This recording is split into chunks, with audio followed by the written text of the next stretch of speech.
Hello दोस्तों, welcome to my YouTube channel. जिसमें मैं आज आपके लिए जो बिहार दरोगा का प्रैक्टिस सेट चल रहा है, एडिटोरिया का प्रैक्टिस सेट नंबर 2 है, जिसको आज हम लोग करेंगे। और इसका जो पीडीएफ है आपको टेलीग्राम पर मिलेगा, और टेलीग्राम का जो लिंक है वो वीडियो के डिस्क्रिप्शन में मिलेगा, वहाँ से आप सेट भी लगा सकते हैं। और आप लोगों से मेरा एक छोटा सा रिक्वेस्ट है कि वीडियो तो देखते हैं लेकिन चैनल को सब्सक्राइब नहीं करते हैं, तो थोड़ा ये भी मुझे एक हेल्प कर दीजिए ताकि मुझे भी वीडियो आपके लिए बनाने में अच्छा लगे और मैं वीडियो अच्छा से डिस्कस के साथ लाऊं। क्योंकि एक क्वेश्चन पर मैं दो चार क्वेश्चन और बोलता हूं, जिससे आपको फ़ायदा होगा। और शेयर करिए ताकि और भी जो हमारे साथी तैयारी करने वाले हैं बिहार दरोगा का, उन तक छोटा सा हेल्प मेरा एक पहुंच सके और आप भी एक हेल्प कर सके। तो आइए आज का क्वेश्चन देखते हैं कि फर्स्ट क्वेश्चन क्या है। भारतीय संविधान निम्न में से किसके शोषण के विरुद्ध अधिकार स्वीकृति करता है? किसके शोषण के विरुद्ध भारतीय संविधान अधिकार स्वीकृति करता है?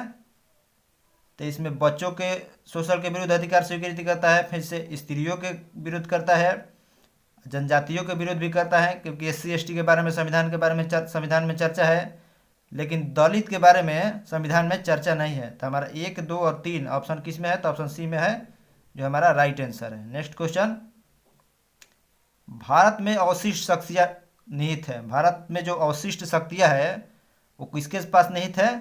तो केंद्र सरकार के पास अवशिष्ट शक्तियाँ निहित है। संविधान का जो अनुच्छेद 248 है उसके अनुसार जो अवशिष्ट शक्तियाँ है उसके विषय में चर्चा है, जो किसमें वर्णित है? तो संघ, राज्य या समवर्ती सूची में अवशिष्ट शक्तियाँ जो है शामिल नहीं होता है। किसमें शामिल नहीं होता है? तो संघ सूची, राज्य सूची और समवर्ती सूची में अवशिष्ट शक्ति शामिल नहीं होता है, क्योंकि जो अवशिष्ट शक्तियाँ है वो अनुच्छेद 248 में दिया है। नेक्स्ट, निम्नलिखित में कौन सा विषय संघ सूची के अंतर्गत आता है? निम्नलिखित में कौन सा विषय संघ सूची के अंतर्गत आता है? इसमें कौन सा विषय है जो संघ सूची के अंतर्गत आता है? तो जो बीमा जो है वो संघ सूची के अंतर्गत आता है। बीमा, जनगणना ये संघ सूची के अंतर्गत आता है। ऑप्शन बी में शिक्षा दिया है, जो किसके अंतर्गत आता है? तो इस समवर्ती सूची के अंतर्गत आता है। नेक्स्ट क्वेश्चन, निम्नलिखित में से कौन सा प्रशासन पर विधायी नियंत्रण के अंतर्गत नहीं आता है? विधायी नियंत्रण के अंतर्गत कौन सा नहीं आता है? तो जो शून्यकाल होता है संसद का, वो विधायी नियंत्रण के अंतर्गत नहीं आता है। और शून्यकाल में केवल लोक महत्व के प्रश्न पूछे जाते हैं, इसमें कोई विधायी कार्यवाही नहीं होती है, इसलिए शून्यकाल विधायी नियंत्रण के अंतर्गत नहीं आता है। और शून्यकाल किस देश की देन है? तो ये भारत, हमारे देश भारत की ही देन है। नेक्स्ट, किस समिति में राज्यसभा का प्रतिनिधित्व नहीं होता है? किस समिति में राज्यसभा का प्रतिनिधित्व नहीं होता है? तो प्राक्कलन समिति में राज्यसभा का प्रतिनिधित्व नहीं होता है। इसमें सिर्फ लोकसभा के सदस्य होते हैं, बाकी और जो समिति है, सार्वजनिक उपक्रम और लोक लेखा समिति, इसमें राज्यसभा और लोकसभा दोनों के सदस्य शामिल होते हैं। दिए गए विकल्पों में कौन सही है? इसमें कौन सही है? तो सर्वोच्च न्यायालय मूल क्षेत्राधिकार रखता है, तो सही है। सर्वोच्च न्यायालय मूल एवं अपीलीय क्षेत्राधिकार रखता है, तो ये भी सही है। ये केवल परामर्श संबंधी क्षेत्राधिकार रखता है, तो ये भी सही है। तो ऑप्शन डी जो है हमारा राइट हो जाएगा। नेक्स्ट, निम्नलिखित कथनों पर विचार करिए, नीचे दिए गए कूट की सहायता से चुने। तो इसमें कौन सही है देखना है हमें, कौन सही है। ऑप्शन ए में दिया है, राज्यपाल अपना पद ग्रहण करने से पूर्व शपथ लेगा या प्रतिज्ञान करेगा, तो ये सही है। शपथ या प्रतिज्ञान का प्रारूप भारतीय संविधान की तीसरी अनुसूची में है। तो राज्यपाल का जो शपथ है ये तीसरी अनुसूची में नहीं है, बल्कि राज्यपाल का जो शपथ है वो अनुच्छेद में शामिल है, इसीलिए अनुसूची में नहीं है। ऑप्शन तीन में दिया है, राज्यपाल उच्च न्यायालय के मुख्य न्यायमूर्ति या उसकी अनुपस्थिति में ज्येष्ठतम न्यायाधीश के समक्ष शपथ या प्रतिज्ञान करेगा, तो सही है। शपथ या प्रतिज्ञान की प्रक्रिया भारतीय संविधान के अनुच्छेद 159 में दी गई है, तो ये भी सही है, क्योंकि राज्यपाल का जो शपथ है वो किस अनुच्छेद में है? तो अनुच्छेद 159 में दिया है। और राष्ट्रपति है, उनका भी, राष्ट्रपति और उपराष्ट्रपति, उनका भी क्या होता है? तो उनका शपथ तीसरी अनुसूची के अंतर्गत नहीं आता है, बल्कि उनका जो शपथ है वो आर्टिकल में शामिल है। तो 1, 3 और 4 हमारा ऑप्शन सही है इसमें। तो 1, 3, 4 किस ऑप्शन में है? तो ऑप्शन बी में 1, 3, 4 सही है। नेक्स्ट क्वेश्चन, 2008 में कौन सी भाषा 8वीं अनुसूची में जोड़ी गई थी? सॉरी, 2003 में कौन सी भाषा है जो 8वीं अनुसूची में जोड़ी गई? तो संथाली जोड़ी गई। कौन सी भाषा? संथाली जोड़ी गई। 92वें संविधान संशोधन 2003 द्वारा 4 भाषा को जोड़ा गया था। कौन कौन? बोडो, डोगरी, मैथिली और संथाली को जोड़ा गया था, जिसके बाद वर्तमान में जो संविधान के में भाग 8 में भाषाओं की संख्या कितनी है? तो भाषाओं की संख्या है, भाग 8 नहीं, अनुसूची 8 में भाषाओं की संख्या कितनी है? तो वर्तमान में 22 है। कितना है भाषा की संख्या? 22 है। नेक्स्ट, भारत के प्रत्येक नागरिक का कर्तव्य होगा कि प्राकृतिक पर्यावरण का संरक्षण एवं का संवर्धन करे। यह किस अनुच्छेद में है? तो यह अनुच्छेद 51 के क में। किस में है? अनुच्छेद 51 के क में शामिल है। और एक है अनुच्छेद 48 के है। इसमें क्या है? तो इसमें राज्य पर्यावरण की रक्षा और सुधार करने में देश और के वनों और वन्यजीव संरक्षण की रक्षा करने का प्रयास करेगा। नेक्स्ट क्वेश्चन, भारत में नियंत्रण के महालेखा परीक्षक पद का सृजन किया गया है किसके द्वारा? तो भारत शासन अधिनियम 1919 के द्वारा किया गया है। नेक्स्ट, प्रोजेक्ट टाइगर की शुरुआत कब की गई थी? प्रोजेक्ट जो टाइगर है इसकी शुरुआत कब की गई थी? तो ऑप्शन देखिए, इसमें जो आने वाला दिया, क्योंकि सभी लोग जानते हैं कि 1973 में किए हुआ था, लेकिन किस मंथ में हुआ था? तो अप्रैल 1973 में प्रोजेक्ट टाइगर की शुरुआत हुई थी। जीवमंडल आरक्षित परीक्षण क्षेत्र कौन सा है? तो अनुवांशिकी विभिन्नता है। नेक्स्ट, निम्न में से कौन सा एक भारत के राष्ट्रीय जलवायु परिवर्तन कार्य योजना में के मिशन में शामिल नहीं है? तो इसमें कौन शामिल नहीं है? तो नाभिकीय जो शक्ति है ये शामिल नहीं है, बाकी सभी ऑप्शन शामिल है। नेक्स्ट, टुमोरोज बायोडाइवर्सिटी पुस्तक के लेखक कौन है? तो वंदना शिवा है। कौन है इसके लेखक? वंदना शिवा इसके लेखक है। यह किससे संबंधित है? पुस्तक पर्यावरण से संबंधित है। इसके लिए इस पुस्तक के लिए इस पुस्तक का प्रकाशन इन्होंने कब किया था? तो 2000 ईस्वी में किया था। कब? 2000 ईस्वी में। नेक्स्ट, निम्न में से कौन प्राथमिक उपभोग के उदाहरण है? प्राथमिक उपभोग के उदाहरण इसमें से कौन सा है? तो प्राथमिक उपभोक्ता का जो उदाहरण है वो कौन है? तो हिरण है। कौन है? हिरण। हिरण क्यों है? क्योंकि हिरण जो है वो शाकाहारी प्राणी है और ये घास खाता है। नेक्स्ट,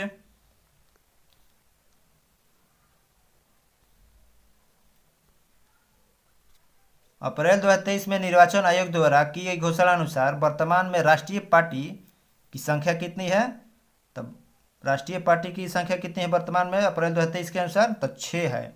और अंतिम जो 6वीं पार्टी है कौन सी बनी है? तो आम आदमी पार्टी को हाल ही में राष्ट्रीय पार्टी का दर्जा दिया गया है।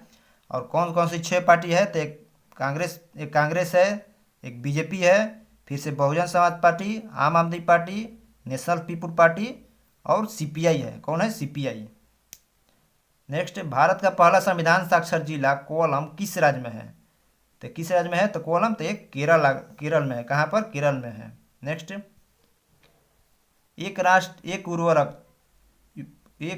उर्वरक परियोजना की शुरुआत किसके द्वारा किया गया है? तो हमारे प्रधानमंत्री द्वारा किया गया है। वैश्विक आतंकवाद सूचकांक में भारत का स्थान किस स्थान पर है? तो आतंकवाद में भारत किस स्थान पर है? तो 13वें स्थान पर है। और पहले स्थान पर कौन है? तो अफगानिस्तान है। Next, world economic outlook report 2023 द्वारा भारतीय अर्थव्यवस्था में वृद्धि दर कितनी अनुमान की गई है? तो 5.9%। कितना? 5.9%। और 2024 के लिए कितना किया गया है? तो 2024 के लिए 6.3%। विश्व का प्रथम 3D प्रिंटेड रॉकेट का नाम क्या रखा गया है? तो टेरॉन फर्स्ट। क्या नाम रखा गया है? टेरॉन फर्स्ट रखा गया है। और टेरॉन फर्स्ट को फ्लोरिडा से प्रक्षेपित किया गया है। कहाँ से? फ्लोरिडा, अमेरिका से प्रक्षेपित किया गया है। यह रॉकेट 110 फीट लंबा और 7.5 फीट व्यास वाला है। नेक्स्ट, भारत में व्यावसायिक तौर पर 5G सेवा लॉन्च करने वाली पहली कंपनी कौन है? तो व्यावसायिक तौर पर पहली 5G लॉन्च करनी कौन है? तो एयरटेल है। कौन सा? एयरटेल है। और कब लॉन्च किया था? 1 अक्टूबर 2022 को एयरटेल ने लॉन्च किया गया था। कहाँ से? तो गुजरात से लॉन्च किया था। बाघ गणना रिपोर्ट 2022 के अनुसार 2018 के गणना की तुलना में बाघों की संख्या में कितनी वृद्धि दर्ज की गई है? तो 200 की वृद्धि की गई है। कितना? 200 की वृद्धि दर्ज की गई है। और इसका प्रकाशन कब हुआ है? तो 9 अप्रैल 2023 को प्रधानमंत्री द्वारा इसके आकलन का प्रकाशन हुआ है और ये 5वें क्रम का परिमाण था। और इससे पहले बाघों की संख्या कितनी थी? तो 2967 था। अब वर्तमान में कितना हो गया है? तो 3167 बाघों की संख्या हो गई है। नेक्स्ट, अर्जुन पुरस्कार 2022 विजेता ओम प्रकाश थिरवाल का संबंध किस खेल से है? तो ये निशानेबाजी से है। किससे संबंधित है? निशानेबाजी से ये संबंधित है। नेक्स्ट, 80वां गोल्डन ग्लोब पुरस्कार 2023 में सर्वश्रेष्ठ अभिनेता का खिताब किसे दिया गया है? तो ऑस्टिन बटलर को दिया गया है। किसे दिया गया है? ऑस्टिन बटलर को दिया गया है। फिल्म कौन? तो एल्विस फिल्म हेतु इन्हें दिया गया है। नेक्स्ट, हाल ही में बांग्लादेश के नए राष्ट्रपति के रूप में किसे नियुक्त किया गया है? तो बांग्लादेश के नए राष्ट्रपति मोहम्मद शहाबुद्दीन चुप्पू बने हैं। कौन? मोहम्मद शहाबुद्दीन चुप्पू बने। और यहाँ इससे पूर्व यहाँ के राष्ट्रपति कौन थे? तो अब्दुल हमीद थे। कौन थे? अब्दुल हमीद थे। नेक्स्ट, वर्ल्ड स्टील एसोसिएशन द्वारा मार्च 2023 में जारी आंकड़ों के अनुसार कच्चे इस्पात के उत्पादन में कौन सा देश क्रमशः अग्रणी है? तो कौन सा देश अग्रणी है? तो पहले स्थान पर चीन है, उसके बाद भारत है और फिर से जापान है। तो ऑप्शन बी जो हमारा है राइट हो जाएगा। नेक्स्ट, पीएम गति शक्ति मल्टी मॉडल जल मार्ग शिखर का आयोजन कहाँ किया जाएगा? तो इसका आयोजन कहाँ किया जाएगा? तो वाराणसी में। कहाँ पर? वाराणसी में किया जाएगा। नेक्स्ट, बोल्ड कुरुक्षेत्र युद्ध अभ्यास का आयोजन भारत और किस देश के मध्य हुआ है? तो भारत और सिंगापुर के बीच बोल्ड कुरुक्षेत्र का आयोजन हुआ है। नेक्स्ट, बिहार जाति आधारित जनगणना 2022 के अनुसार बिहार में किस कोटि की जनसंख्या सर्वाधिक है? इसमें किस कोटि की पूछा है, जाति की नहीं पूछा है। तो अत्यंत जो पिछड़ा वर्ग है इसकी जो संख्या है वो सबसे अधिक है। उसके बाद कौन है? तो उसके बाद पिछड़ा वर्ग है 27%। अत्यंत पिछड़ा कितना है?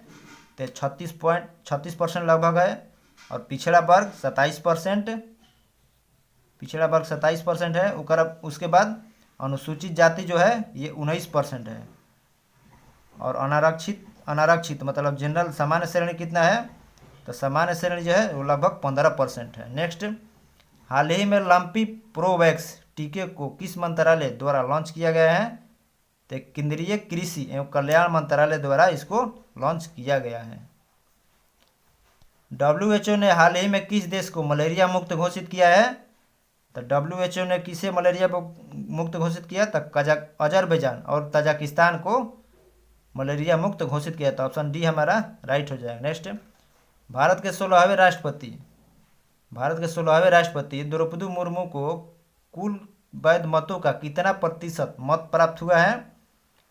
तो इन्हें 64.03% मत प्राप्त हुआ है। नेक्स्ट, और इन्होंने किसे हराया है? तो जसवंत सिन्हा को द्रौपदी मुर्मू जी ने हराया है। नेक्स्ट, निम्नलिखित में से किसे चिकित्सा के क्षेत्र में नोबेल पुरस्कार 2023 मिला है? तो चिकित्सा में नोबेल पुरस्कार किसे मिला है? तो कैटलिन कैरी को और डू बिस्मैन को मिला है। तो ऑप्शन डी हमारा राइट हो जाएगा। किसे मिला है? कैटलिन कैरी को। तो इसका ट्रिक याद रखिएगा। ट्रिक क्या है? तो भूखा काका, भूखा से हंगरी देश, भूखा तो हंगरी होगा। तो हंगरी मतलब हंगरी देश के कौन है? काका से कैटलिन कैरी को। भूखा काका मेरी से अमेरिका हो जाएगा। मेरी भिस्की से डू बिस्मैन, तो अमेरिका के बिस्मैन है। मेरी भिस्की दवाई में, तब मेडिकल से संबंधित है। मेरी भिस्की दवाई में मिलाकर पी गया। तो भूखा काका मेरी भिस्की दवाई में मिलाकर पी गया, ध्यान रखिएगा। नेक्स्ट, बजट 2023-24 के में मनरेगा के लिए कितनी राशि आवंटित की गई है? तो मनरेगा के लिए कितना राशि आवंटित हुआ है? तो 60,000 करोड़ आवंटित हुआ है। भारत सरकार ने किस वर्ष तक देश को टीबी मुक्त करने का लक्ष्य रखा है? तो 2025 तक टीबी मुक्त करने का लक्ष्य रखा है। नेक्स्ट, विश्व वन्य जीव दिवस 2023 का विषय क्या है? तो विश्व वन्य जीव दिवस 2023 है, इसका विषय जो है क्या है? तो वन्य जीव संरक्षण के लिए भागीदारी। ऑपरेशन गंगा पुस्तक के लेखक कौन है? तो तरुण पिथौड़े हैं। कौन है? तरुण पिथौड़े इसके लेखक हैं। नेक्स्ट, बीसीसीआई द्वारा आयोजित महिला प्रीमियर लीग WPL 2023 का खिताब मुंबई इंडियंस ने किसे हराकर जीता है? तो तो मुंबई इंडियंस ने किसे हराया है? तो दिल्ली कैपिटल को मुंबई इंडियंस ने हराया है। और इसके जो मैच का आयोजन हुआ है वो कहाँ पर हुआ है? तो महाराष्ट्र में हुआ है और यह पहला संस्करण था। इसमें कुल 5 टीमें भाग लिया था। कितने कितने टीम भाग लिया था? 5 टीमों ने भाग लिया था। और इसमें मुंबई इंडियंस ने जीत लिया है किसे हराकर? तो दिल्ली कैपिटल को हराकर जीत लिया है। नेक्स्ट, विश्व बैडमिंटन चैंपियनशिप 2026 का आयोजन कहाँ किया जाएगा? तो विश्व बैडमिंटन जो 2026 का आयोजन है, इसका आयोजन भारत में किया जाएगा। कहाँ पर? भारत में किया जाएगा। तो ऑप्शन डी हमारा राइट हो जाएगा। नेक्स्ट, क्षेत्रीय ग्रामीण बैंक की स्थापना कब की गई थी? जो क्षेत्रीय ग्रामीण बैंक है इसकी स्थापना कब हुआ था? तो 2 अक्टूबर 1975 को हुआ था। और किसके सिफारिश पर? तो भंडारी समिति के सिफारिश पर हुआ था। और आरबीआई की स्थापना कब हुआ था? आरबीआई की स्थापना हुआ था 1 अप्रैल 1935 को। और एसबीआई की स्थापना कब हुआ? तो एसबीआई को तो पहले इंपीरियल बैंक के नाम से जाना जाता था, 1921 में हुआ था इंपीरियल बैंक का। और इंपीरियल बैंक का 1 जुलाई 1955 में नाम बदलकर एसबीआई कर दिया गया। नेक्स्ट, निम्नलिखित में से कौन सा अप्रत्यक्ष कर का उदाहरण है? तो जो सेवा कर है ये कैसा है? तो ये अप्रत्यक्ष कर है। नेक्स्ट, छोटे व्यापारियों के लिए एक मुफ्त आयकर योजना की सिफारिश किस समिति ने की है? तो चिलैया समिति ने किया है। किसने किया है? चिलैया समिति ने। और इसका गठन कब किया गया था? तो 1991 में चिलैया समिति का गठन किया गया था। नेक्स्ट, नगदी लेन देन सिद्धांत किसने दिया था? तो फिशर ने दिया है। किसने दिया है? फिशर ने दिया है। नेक्स्ट, निम्नलिखित में से कौन सा राज्य कृषि को उद्योग का दर्जा देने वाला पहला राज्य बना है? तो महाराष्ट्र जो है राज्य कृषि को उद्योग का दर्जा देने वाला पहला राज्य बना है। और इसने कब दिया था? तो 1977 में दिया था। कब? 1977 में ये राज्य कृषि को दर्जा दिया था उद्योग का। अशोक के किस शिलालेख में आत्मनियंत्रण की शिक्षा दी गई है? तो आत्मनियंत्रण की जो शिक्षा है वो किस अभिलेख में दिया गया है? तो 6ठा अभिलेख में दिया गया है। किसमें? 6ठा अभिलेख में दिया है। और अभिलेख कितने प्रकार का होता है? तो 3 प्रकार का। एक शिलालेख होता है, और एक स्तंभ लेख होता है, और एक गुहा लेख होता है। और सर्वप्रथम अशोक ने ही शिलालेख की खोज सर्वप्रथम अशोक के जो शिलालेख है इसकी खोज कब हुआ था? तो 1750 में हुआ था। और किसने किया था? तो टी पैंथेलर ने किया था। और इसका जो पहला शिलालेख है इसमें पशु बलि की निंदा है। 5वां शिलालेख में धम्म महापात्र की नियुक्ति की गई है। और 13वां जो शिलालेख है उसमें कलिंग युद्ध के बारे में चर्चा है। और कलिंग युद्ध कब हुआ था? तो 261 बीसी हुआ था, जिसके बाद अशोक ने बौद्ध धर्म को स्वीकार कर लिया था। नेक्स्ट, सैंधव सभ्यता के प्रमुख स्थल आलमगीरपुर किस नदी के किनारे स्थित है? तो आलमगीरपुर जो है वो हिंडन नदी के किनारे है। कहाँ पर है? हिंडन नदी के किनारे आलमगीरपुर है। और ये कहाँ पर है? हिंडन नदी के किनारे है। और यह उत्तर प्रदेश के मेरठ जिले में अवस्थित है। और हड़प्पा सभ्यता है, इसकी खोज कब हुई थी? तो 1921 में दयाराम साहनी के द्वारा हड़प्पा सभ्यता की खोज हुई थी। और एक है मोहनजोदाड़ो की कब हुई थी? तो मोहनजोदाड़ो की खोज राखलदास बनर्जी द्वारा 1922 में किया गया था। और एक है रंगपुर की खोज किसके द्वारा? रघुनाथ राव द्वारा 1953-54 में किया गया था। नेक्स्ट, और आप लोगों से मेरा एक रिक्वेस्ट है कि वीडियो देखते हैं तो चैनल को भी सब्सक्राइब करिए, ताकि मैं आपके लिए वीडियो आगे अच्छा से लाता रहूं। नेक्स्ट क्वेश्चन देखते हैं हम। किस ब्राह्मण में गंधार, पंचाल आदि के राजाओं का उल्लेख मिलता है? तो किस में मिलता है? तो इसमें जो शतपथ ब्राह्मण है उसमें गंधार, पंचाल आदि का उल्लेख मिलता है। और वेदों की संख्या कितनी है? तो वेद की संख्या 4 है। वेदांग की संख्या कितना है? तो 6 है। और उपनिषद की संख्या कितना है? तो उपनिषद की संख्या 108 है। और शतपथ ब्राह्मण में स्त्री को क्या कहा जाता है? तो पुरुषों की अर्धांगिनी कहा गया है। और वैदिक साहित्य में ऋग्वेद के बाद शतपथ ब्राह्मण का स्थान आता है। देवपाड़ा अभिलेख का संबंध किस शासक से है? तो विजय सेन से है। देवपाड़ा अभिलेख का संबंध किससे है? तो विजय सेन से संबंधित है, और यह बंगाल का शासक था। जूनागढ़ अभिलेख का संबंध किससे है? तो रुद्रदामन से। ऐहोल अभिलेख का संबंध पुलकेशिन द्वितीय से संबंधित है। हाथी गुफा अभिलेख किससे संबंधित है? तो कलिंग राजा खरवेल से संबंधित है। और एक है ग्वालियर अभिलेख, किसका संबंध किससे है? तो नरेश भोज से संबंधित है। नेक्स्ट, अलाउद्दीन खिलजी के समय भू राजस्व की दर उपज का कितना भाग था? तो उपज का 1/2 था। कितना था? 1/2% इतना था। और इसने किसकी उपाधि धारण की थी अलाउद्दीन खिलजी ने? तो सिकंदर ए सानी की उपाधि धारण की थी। और इसने देवीय अधिकार सिद्धांत को चलाया था। किसने? अलाउद्दीन खिलजी ने चलाया था। और दक्षिण भारत अभियान के लिए अलाउद्दीन खिलजी ने किसको भेजा था? तो मलिक काफूर को भेजा था। और मंगोलों ने सबसे अधिक आक्रमण किसके समय किया है? तो अलाउद्दीन खिलजी के समय किया है। कितना बार? तो 6 बार आक्रमण किया है। नेक्स्ट, किसने वेद मार्ग प्रतिष्ठापक की उपाधि धारण की थी? तो बुक्का प्रथम ने वेद मार्ग प्रतिष्ठापक की उपाधि धारण की थी। और एक है हरिहर द्वितीय, इसने किसकी उपाधि धारण की थी? तो महाराजा धीराज की उपाधि धारण की थी। देवराय द्वितीय ने इसने किसकी उपाधि धारण की थी? तो गजबेटकर मतलब हाथियों का शिकारी की धारण किया था। और अब्दुल रजाक जो था एक विदेशी यात्री, किसके शासनकाल में भारत आया था? तो देवराय द्वितीय के शासनकाल में आया था। और एक है निकोलो कांटी, ये किसके समय आया था? तो देवराय प्रथम के समय निकोलो कांटी भारत आया था। नेक्स्ट, औरंगजेब द्वारा जजिया कर को पुनः किस वर्ष लागू किया गया था? तो औरंगजेब द्वारा जजिया कर को पुनः 1679 में लागू किया गया था। कब? 1679 में लागू किया गया था। नेक्स्ट, बंगाल में द्वैत शासन व्यवस्था की स्थापना किसने किया था? तो जो बंगाल में द्वैत शासन की स्थापना हुआ था उसकी स्थापना रॉबर्ट क्लाइव ने किया था। नेक्स्ट, सहायक संधि को स्वीकार करने वाले राज्यों का क्रम कौन सा है? तो पहले हैदराबाद ने किया था, उसके बाद मैसूर ने, तब तंजौर ने किया था। हैदराबाद में 1798 में, मैसूर 1799 में, और तंजौर 1799 में, और अवध 1801 में किया था। नेक्स्ट, पहाया विद्रोह का संबंध किस राज्य से है? तो ये बिहार झारखंड से पहाया विद्रोह का संबंध है। इस विद्रोह का नेतृत्व किसने किया था? तो मांझी ने किया था। कब? तो 1799 में किया था। एक है फकीर विद्रोह। फकीर विद्रोह कब हुआ था? तो 1776-77 में। चेरो विद्रोह 1800 से 1819 में हुआ था। भील विद्रोह 1825 से 31 हुआ था। अहोम विद्रोह 1828 में हुआ था। नेक्स्ट, 1857 की क्रांति को किस ब्रिटिश नायक ने इलाहाबाद में दबाया था?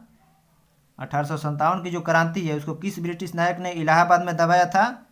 तो कर्नल नील ने। किसने? कर्नल नील ने दबाया था। और इलाहाबाद से जो नेतृत्व करता थे कौन थे? वो कौन थे?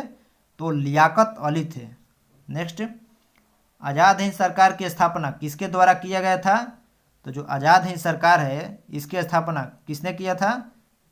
तो सुभाष चंद्र बोस ने किया था। और कब किया था? तो 1943 में किया था। और एक है आज़ाद हिंद फौज, उसका गठन कब हुआ था? तो आज़ाद हिंद फौज का गठन 1942 में हुआ था। वो किसके द्वारा? तो रास बिहारी बोस द्वारा आज़ाद हिंद फौज का गठन हुआ था। और सरकार का गठन किसके द्वारा हुआ था आज़ाद हिंद? तो 1943 में सुभाष चंद्र बोस द्वारा हुआ था। नेक्स्ट, निम्नलिखित में से कौन सी पुस्तक महात्मा गांधी द्वारा नहीं लिखा गया है? तो जो मेरी कहानी है ये महात्मा गांधी जी द्वारा नहीं लिखा गया है, क्योंकि ये इसके लेखक कौन है? तो जवाहरलाल नेहरू जी द्वारा लिखा गया है। बाकी यंग इंडिया, हरिजन, हिंद स्वराज, ये सभी महात्मा गांधी जी द्वारा लिखा गया है। नेक्स्ट, किस अधिवेशन में प्रथम भारतीय महिला ने कांग्रेस अधिवेशन की अध्यक्षता किया था? तो प्रथम भारतीय महिला ये बोला है तो 41वां अधिवेशन में। कब? 41वां अधिवेशन जो कानपुर 1925 में होता है, इसकी पहली भारतीय महिला अध्यक्षता किसने किया था? तो सरोजिनी नायडू ने किया था। और अगर पूछेगा कि सिर्फ पहली महिला अध्यक्षता कांग्रेस के किसने किया था? तो एनी बेसेंट ने किया था। कब? तो 1917 में। और एक और महिला ने अध्यक्षता कांग्रेस के किया था। कब? तो एक हुआ था 17 में, 17/8/25 और 25/8/1933 में। वो कब किसने किया था? तो नलिनी सेन गुप्ता ने किया था। नेक्स्ट, समानता, स्वतंत्रता, बंधुत्व किस क्रांति से संबंधित है? तो ये फ्रांसीसी क्रांति से संबंधित है। और कब हुआ था? तो 1789 में हुआ था फ्रांसीसी क्रांति। नेक्स्ट, निम्नलिखित में से किन दो भौतिक राशियों की इकाई एक ही है? किन भौतिक राशि की इकाई एक है?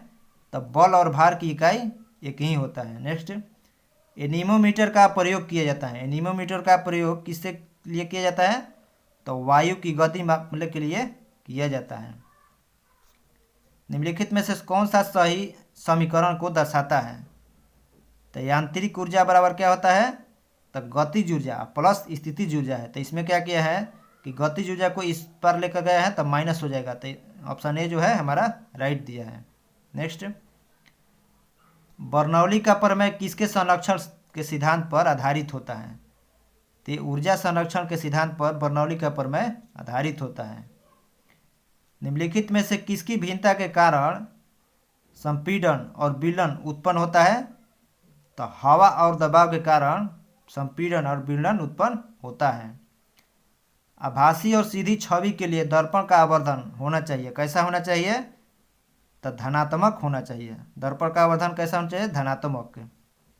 निम्नलिखित में से कौन सा परमाणु के बारे में सत्य नहीं है? परमाणु के बारे में कौन सत्य नहीं है? तो दो तत्वों के परमाणु समान होते हैं, ये सही नहीं है। बाकी परमाणु का आकार बहुत छोटा होता है। एक तत्व के परमाणु सभी अवस्थाओं में समान होते हैं, तो ये सही है। धातुओं के पतली रूप में ढलने की विशेषता क्या कहलाती है? ये तन्यता कहलाता है। क्या कहलाता है? तन्यता।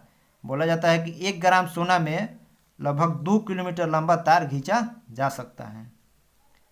जल शोधन में कौन सी प्रक्रिया का प्रयोग किया जाता है? तो विपरीत परासरण का प्रयोग किया जाता है। नेक्स्ट, निम्नलिखित में से कौन सा क्षारीय विलयन नहीं है? इसमें कौन जो है वो क्षारीय विलयन नहीं है? तो जो एल्यूमिनियम हाइड्रोक्साइड है ये क्षारीय विलयन नहीं है।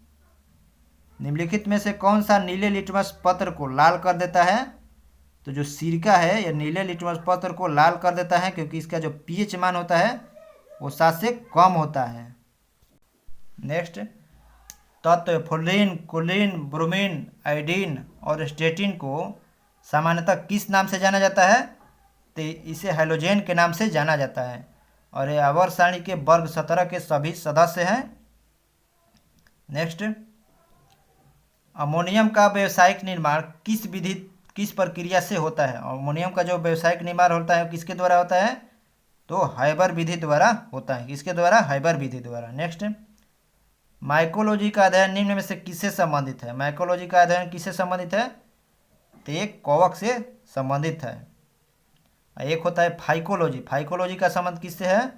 तो फाइकोलॉजी का संबंध शैवाल से है। निम्नलिखित में से कौन सा एक कोशिका में अधिक मात्रा में पाए जाने वाला अणु है? कोशिका में सबसे अधिक क्या पाया जाता है? तो जल पाया जाता है। क्या पाया जाता है? जल पाया जाता है। नेक्स्ट, पौधे में लचीलापन किस ऊतक के कारण होता है? पौधे में जो लचीलापन होता है वो किसके कारण होता है? तो कोलेन काइमा के कारण लचीलापन अधिकतम पाया जाता है। नेक्स्ट, मनुष्य में पुरुषों के यौन गुणसूत्रों की में कौन सा समूह होता है? पुरुषों के यौन गुणसूत्र में कौन सा समूह होता है? तो XY होता है। और महिला में कौन होता है? तो XX होता है। अमीबा में प्रजनन कैसे होता है? तो द्विखंडन द्वारा अमीबा में प्रजनन होता है। निम्नलिखित में से कौन परिसंचरण तंत्र का अंग नहीं है? परिसंचरण तंत्र का अंग कौन नहीं है? तो जो बड़ी आंत है परिसंचरण तंत्र का अंग नहीं है। बाकी रक्त धमन या हृदय सभी परिसंचरण तंत्र का अंग है। निम्नलिखित में से किस पौधे को जड़, तना और पत्तियों में विभेदित नहीं किया जा सकता है? तो जो स्पाइरोगाइरा है इसे जड़, तना और पत्तियों में विभेदित नहीं किया जा सकता है। नेक्स्ट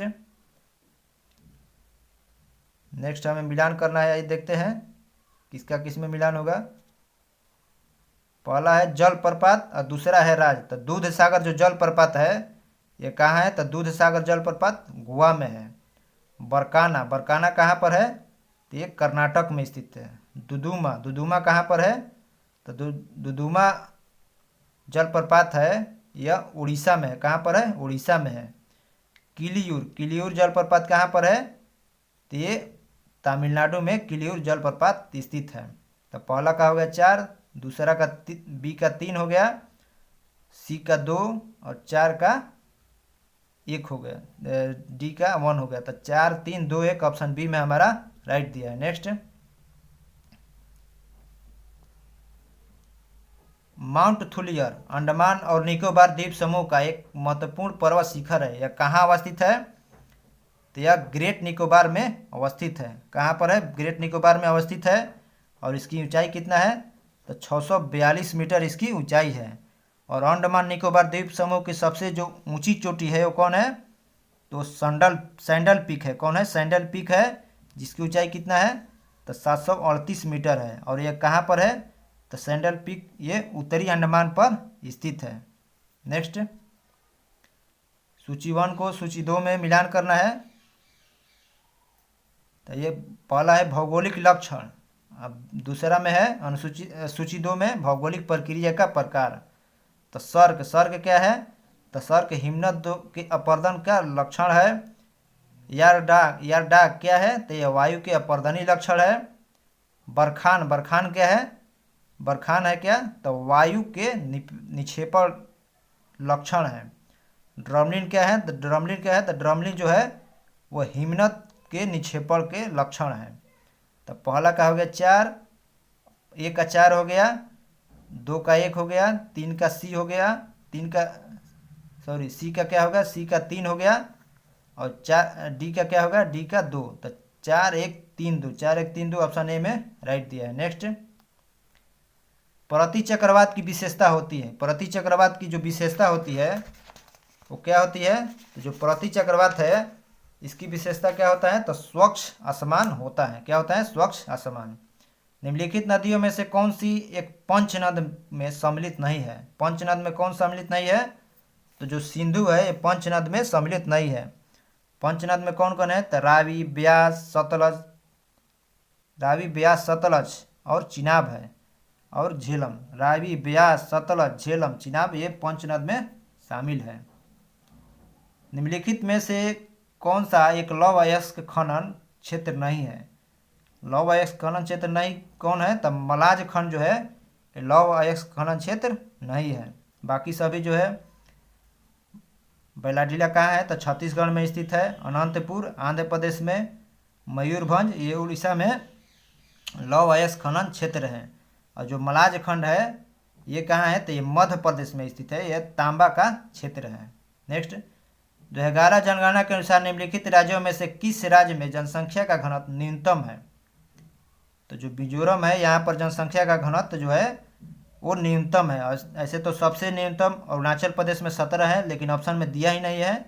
तो अरुणाचल के बाद दूसरे नंबर पर कौन है? तो मिजोरम है, जहाँ का जनसंख्या घनत्व कितना है? तो 52 प्रति वर्ग किलोमीटर व्यक्ति है। उसके बाद कौन है? तो सिक्किम है। सिक्किम में कितना है? 86 है। उसके बाद नागालैंड है। नागालैंड में 119 है। और 2011 के जनगणना के अनुसार भारत की जो जनसंख्या घनत्व कितना है पूरा भारत का? तो 382 है। नेक्स्ट, निम्नलिखित में से कौन सा कथन सत्य दिया है? कौन सा कथन इसमें सत्य दिया है? तो ब्रिक फील्डर ऑस्ट्रेलिया में चलने वाली गर्म एवं शुष्क हवा जो है ये सही दिया है। नेक्स्ट, कन्याकुमारी से कृष्णा डेल्टा तक के तट को किस नाम से जाना जाता है? तो कोरोमंडल तट के नाम से जाना जाता है। किस नाम से? कोरोमंडल तट के नाम से कन्याकुमारी से लेकर कृष्णा डेल्टा तक के तट को जाना जाता है। और गुजरात से गोवा के तट को क्या कहा जाता है? तो कोंकण तट कहा जाता है। और गोवा से कर्नाटक के तट को मंगलुरु तट कहा जाता है या केंद्र तट कहा जाता है। और कर्नाटक के जो मंगलुरु है, मंगलुरु से लेकर कन्याकुमारी तक के तट को क्या कहा जाता है? तो मलाबार तट कहा जाता है। नेक्स्ट, रोहिला राष्ट्रीय उद्यान किस राज्य में स्थित है? तो हिमाचल प्रदेश में रोहिला राष्ट्रीय उद्यान स्थित है और यह कस्तूरी हिरण के लिए प्रसिद्ध है। निम्न में से कौन व्यक्ति स्टील मैन ऑफ इंडिया के रूप में जाना जाता है? तो जमशेदजी ईरानी को steel man of the India के नाम से जाना जाता है। नेक्स्ट, निम्न में से किस कंपनी को महारत्न कंपनी का दर्जा प्राप्त है? तो हिंदुस्तान एरोनॉटिक इंडिया लिमिटेड को महारत्न कंपनी का दर्जा प्राप्त है। मंकी पॉक्स नामक बीमारी को विश्व स्वास्थ्य संगठन द्वारा क्या नाम दिया गया है? एम पॉक्स दिया गया है। क्या? एम पॉक्स नाम दिया गया है। दलखाई नृत्य किस राज्य का एक लोक नृत्य है? तो उड़ीसा का लोक नृत्य कौन सा है? तो दलखाई नृत्य है। नेक्स्ट क्वेश्चन, भारतीय वायुसेना के राफेल विमान उड़ा सॉरी क्या क्वेश्चन है कि भारतीय वायुसेना के लिए राफेल विमान किस देश से खरीदे गए हैं। तो इस राफेल विमान को किससे खरीदा गया है, तो ये फ्रांस से खरीदा गया है। और कितना, तो 36 विमानों को खरीद हुई है। और इसका डील कब हुआ था, तो 2016 में डील हुआ था। नेक्स्ट आ गया ये देखते हैं इसको क्या किया है। तो 14×5 का कैलकुलेशन करके 89 लाया है। तो 14×5 कितना होता है, 70। और 14×5 19 जोड़िएगा तब कितना आ जाएगा, 89 आ जाएगा। फिर से 8×7 कितना होता है, 56। और 8×7 15, तो ये 71 हो जाएगा जोड़कर। फिर से यहाँ पर 11 1 हो जाएगा। और फिर 11 + 1 से, और बराबर हमें 119 लाना है। तो 11 जाकर उधर घटेगा और इधर कितना हो जाएगा, 12x। और बराबर 11 घटेगा 119 में ले तो कितना हो जाएगा, 119 में ले अगर 11 घटाइएगा तो 108 आ जाएगा। तो x का मान कितना आ जाएगा, 9 आ जाएगा। तो ऑप्शन ए हमारा राइट है। नेक्स्ट क्वेश्चन क्या है, नेक्स्ट संख्याओं में उस समुच्चय को चुनिए जो निम्नलिखित के समान है। किसके समान है, तो जोड़ने पर कितना आ रहा है, मैं कुछ किया नहीं है। 6 12 और 18 को जोड़ने पर कितना आएगा, 36 आएगा। तो इसमें किस ऑप्शन को जोड़ने पर 36 आ रहा है, तो ऑप्शन सी जोड़िएगा तो 36 आ जाएगा। नेक्स्ट क्वेश्चन बोल रहा है कि 9,000 रुपये का 10% वार्षिक दर से 2 वर्ष 4 महीने का चक्रवृद्धि ब्याज कितना होगा। तो 2 वर्ष 4 महीना बोला है। तो टाइम हमारा कितना हो जाएगा, 2 वर्ष 4 महीना। इसका मैं आंसर बता दे रहा हूँ, बाकी आप बना लीजिएगा क्योंकि टाइम का लॉस होगा। तो इसका ऑप्शन सी आएगा आंसर। और ये जो है इसका आंसर क्या हो जाएगा, इसका आंसर जो आएगा 99 का आंसर 9 किलोमीटर प्रति घंटा आएगा। और अंतिम क्वेश्चन, इसमें त्रिभुज की संख्या गिनना है। तो त्रिभुज की संख्या कितना है, तो इसमें 32 त्रिभुज की संख्या है। तो बना लीजिएगा आप, ज़्यादा मैथ जो है ज़्यादा भास्ट नहीं है। और यहाँ पर हमारा आज का वीडियो ख़त्म होता है। नेक्स्ट वीडियो आपके लिए आएगा। और आप लोगों से मेरा एक रिक्वेस्ट है कि वीडियो तो देखते हैं तो चैनल को भी सब्सक्राइब करिए और शेयर करिए, ताकि और भी जो हमारे साथी का एग्ज़ाम है बिहार RSI का, उन तक छोटा सा हेल्प पहुंच सके। यही आपसे एक छोटा सा रिक्वेस्ट है। थैंक्स दोस्तों।